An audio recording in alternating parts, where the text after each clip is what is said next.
உயிர் வாழ்கின்றேன்.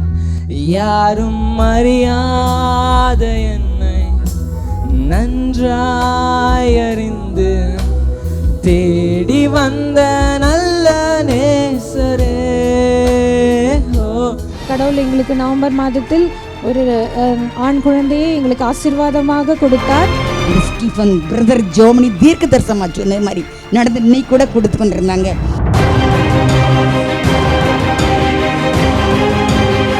புதிய வருஷத்துல ஒரு நல்ல காரியம் உன் குடும்பத்துல நடக்க போகிறது.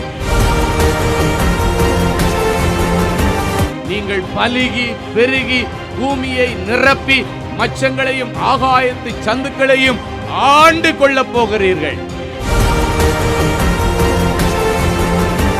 ஆளுகையின் அதிகாரத்தை கர்த்தர் உங்களுக்கு கொடுத்திருக்கிறார். என் பேர் கவிதா. நான் பார்வதிபுரத்துலேருந்து வரேன். இங்கே வந்தது எனக்கு ரொம்ப பிளெஸ்ஸிங்காக இருந்துச்சு. அங்கிள் பேசின ஒவ்வொரு வார்த்தையும் ரொம்ப ஆறுதலாக இருந்துச்சு. புதுசாக ஒரு நம்பிக்கை ஏற்பட்டிருக்கு.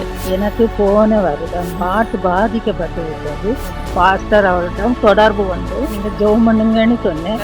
ஆண்டவர் உங்களுக்கு புதிய இருதயத்தை தருகிறார்னு சொன்னாங்க. கர்த்தர் எனக்கு புதிய இருதயத்தை தந்திருக்கிறார். நான் திருநெல்வேலியிலேருந்து இந்த மீட்டிங்காக வந்திருக்கேன். நான் நெட் எக்ஸாம் கிளியர் பண்ணணும்னு ட்ரை பண்ணியிருந்தேன். சொன்ன மாதிரி ட்ரை பண்ண அன்னைக்கே கடவுள் எனக்கு கிளியர் பண்ண கிருபை பண்ணாங்க. நாங்கள் தென்காசியிலேருந்து வந்திருக்கோம். எங்கள் அம்மாவுக்கும் டாக்டர் சொல்லிட்டாங்க, ரெண்டு கிட்னி ஃபெயிலியர் ஆகிட்டு கண்ணீரோடும் அழுகையோடும் தான் அங்கே அட்டன் பண்ணோம். கர்த்தருடைய கிருபினால ஜெபம் நடக்கும் பொழுதே புது கிட்னி 2 கிட்னி கர்த்தர் புதுசாக கொடுத்துருக்குறாங்க.